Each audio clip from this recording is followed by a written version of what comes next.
ये lens maker formula for a convex lens.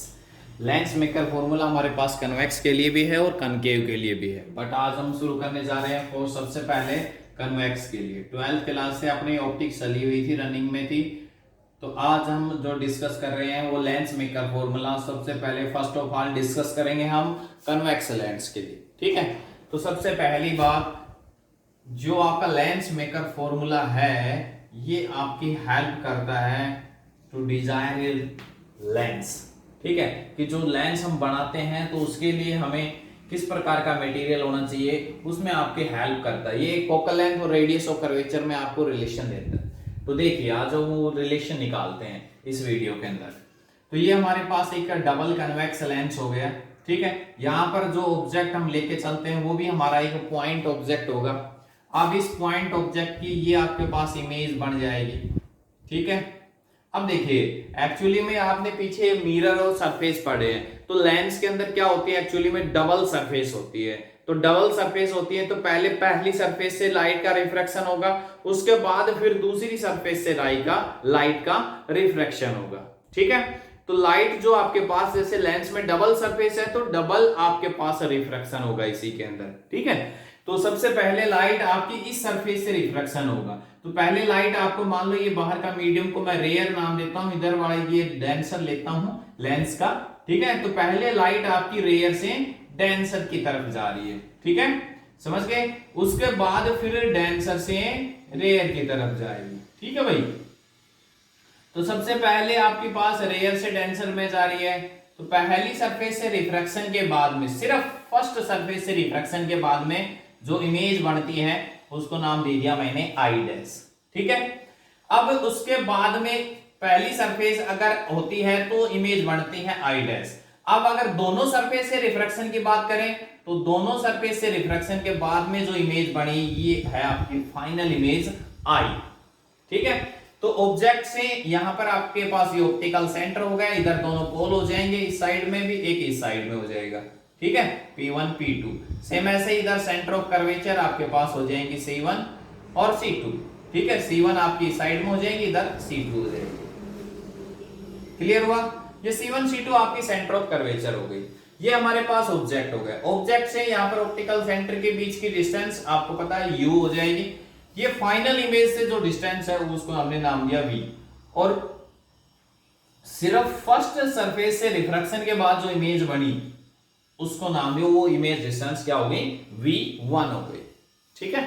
आई बात समझ में? क्लियर है कि नहीं? अब देखिए यहां पर सबसे पहले लाइट आपकी कहां जा रही है, सबसे पहले आपकी जा रही है रेयर टू डेंसर में। तो आप सबसे पहले रेयर टू डेंसर का फॉर्मूला अप्लाई करेंगे। इससे लास्ट वीडियो के अंदर आपने रेयर टू डेंसर और डेंसर टू रेयर दोनों के वीडियो है, तो वो उनके अंदर आप देख लेना अगर आपको पता नहीं है क्या आया था फॉर्मूला, ठीक है। तो रेयर टू डेंसर का, जब light goes from rare to denser तो हमारे पास फॉर्मूला आया था μ1 इज अपॉन में माइनस u प्लस में μ2 अपॉन में v is equal to μ2 minus μ1 upon में r, ठीक है। ये हमारे पास था light when goes from rare to denser, ठीक है। तो ये इक्वेशन आई थी, इसी को अब हम मॉडिफाई करेंगे इसी के अंदर, इसके ऊपर अप्लाई करते हैं। तो ये देखिए अब यहां पर आपके पास सेम है, यहाँ जो ये आपका रिफ्रैक्टिव इंडेक्स है रेयर मीडियम का वो हमने μ1 ले लिया, इधर डेंसर का जो रिफ्रैक्टिव इंडेक्स है वो मैं μ2 ले लेता हूं, ठीक है, समझ गए। तो सेम आपके पास हो जाएगा। इसके अलावा हम अप्लाई करते हैं, तो सबसे पहले इसमें ऑब्जेक्ट डिस्टेंस हमारी ue रहेगी, ठीक है। इसके बाद हम बात करते हैं इमेज की। तो इमेज जो फर्स्ट सरफेस से रिफ्रैक्शन हो रहा है वो रेयर टू डेंसर जा रहा है, तो फर्स्ट सरफेस से इमेज बनी है वो आई डैश बनी है, ठीक है। तो आई डैश बनी है तो फर्स्ट सरफेस के लिए हमारे पास ये ही इक्वेशन क्या बन जाएगी आपकी, μ1 अपॉन में माइनस u प्लस में μ2 अपॉन में v, v की जगह क्या आ जाएगा v1, क्योंकि फर्स्ट सरफेस से इमेज कौन सी बन रही है, आई डैश, तो इसकी डिस्टेंस क्या है, v1 है, is equal to μ2 minus μ1 upon में radius of curvature first surface की r1 हो जाएगी, ठीक है। इस साइड में है ना, तो r1 हो जाएगी। तो ये हमारे पास इक्वेशन आ गई फर्स्ट। ये है आपकी फर्स्ट सरफेस, तो इसकी रेडियस ऑफ कर्वेचर होगी, तो इसको हमने नाम दे दिया r1, ठीक है। ये डिस्टेंस हमारे पास r1 हो जाएगी, ये वाली r2 हो जाएगी। चलिए अब उसके बाद में रिफ्रैक्शन होता है इस लाइट, ये जो आपके पास फर्स्ट सरफेस से रिफ्रैक्शन के बाद जो ये रिफ्लेक्टेड रे है, ये अब सेकंड सरफेस से रिफ्रैक्शन करेगी। ठीक है, अब दोबारा मतलब अब डेंसर से रेयर में जाएगी, तो जब डेंसर से रेयर में जाती है तो ये आपकी फाइनल इमेज बन गई आई। ठीक है, तो अब देखिए दूसरी सरफेस के लिए इंसिडेंट रे का काम कौन कर रही है?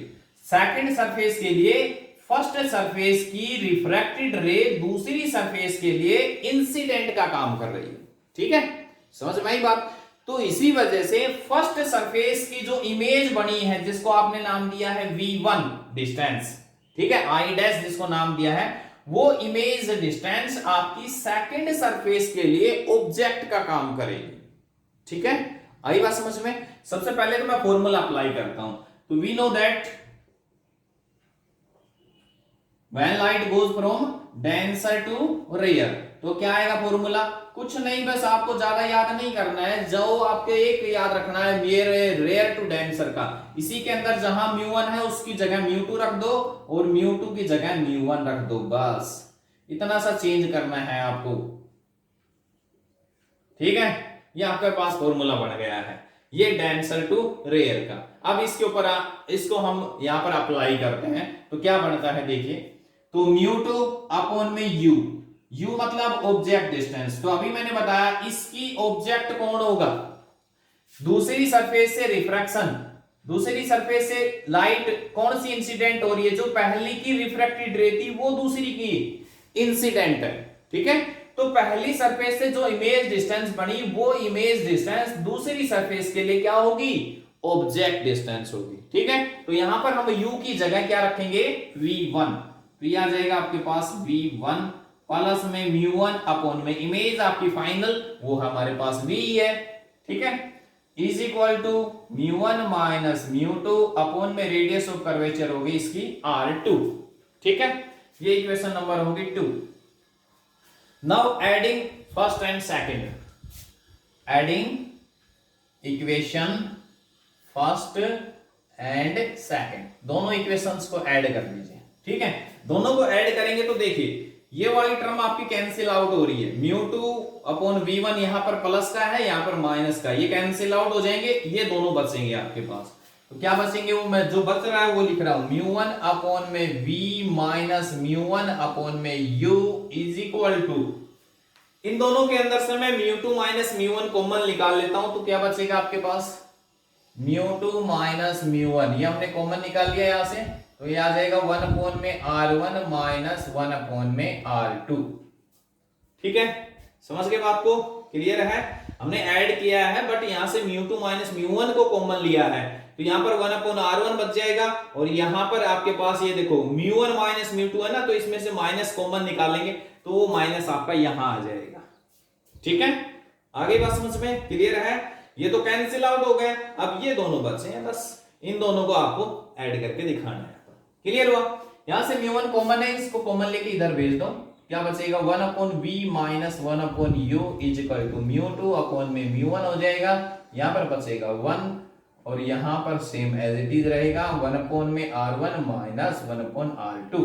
ठीक है, अब कह रहा है इफ अगर आपका ऑब्जेक्ट लाई करता है इंफिनिटी पे, ठीक है, अगर आपका ऑब्जेक्ट कहां लाई करता है?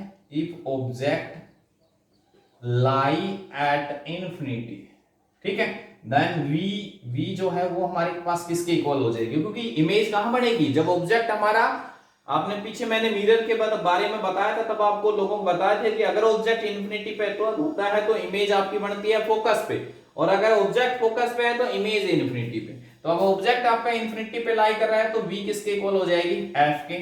u हमारा इंफिनिटी पे हो गया, तो आपकी फाइनली फॉर्मूला क्या बना? 1 अपॉन में f, इस μ2 μ1 को आप ऐसे भी लिख सकते हो 1 विद रिस्पेक्ट टू 2, 1 अपॉन में R1 माइनस 1 अपॉन में R2। ये देखिए यहां पर रखा हमने 1 अपॉन v की जगह f रख दिया, ये 1 अपॉन इंफिनिटी 0 बन गया। ठीक है, तो इसको खत्म कर दिया, तो ये आपका फाइनल फॉर्मूला आ चुका है, जिसको हम लेंस मेकर फॉर्मूले के नाम से जाने। ठीक है,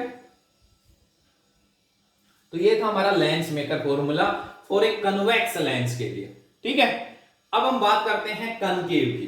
तो कनकेव के लिए आपका फॉर्मूले के अंदर जो डेरिवेशन है ना वो बस सेम रहेगा, सेम रिजल्ट रहेगा, कोई भी फर्क नहीं है, सिर्फ डायग्राम में चेंज मिलेगा, क्योंकि यहां पर हमने डबल कन्वेक्स लेंस लिया है, उसकी जगह रिप्लेस करके अपने को क्या लेना है, डबल कनकेव लेंस लेना है बस, और कोई चेंज नहीं आएगा, सेम रिजल्ट आना है।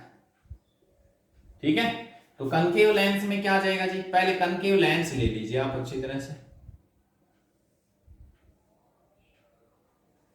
ये हमारे पास हो गया जी डबल कनकेव लेंस। ठीक है, हो गया, ये आपका ऑब्जेक्ट हो गया।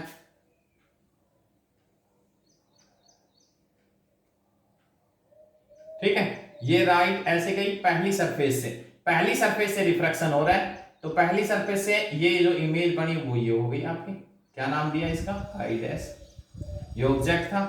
ठीक है, और उसके बाद में दूसरी सरफेस से रिफ्रैक्शन के बाद में जो इमेज बनेगी वो ये होगी आपकी आई। ठीक है, समझ गए बात को, क्लियर है। तो बाकी आपका कोई चेंज नहीं है, रिजल्ट जो हमारे पास और जो डेरिवेशन है वो आपका सेम रहेगा। यहां पर ये हमारे पास ऑब्जेक्ट हो गया, ये पहली सरफेस से रिफ्रैक्शन के बाद इमेज बनी वो आई डैश हो गई, दूसरी सरफेस से जो रिफ्रैक्शन के बाद में जो इमेज बनी है ये फाइनल इमेज हो गई आपकी आई। ठीक है, तो ये होगा आपका लेंस मेकर फॉर्मूला। तो ये आपके पास कन्वेक्स और कनकेव के लिए दोनों के लिए सेम है। Thanks, have a nice.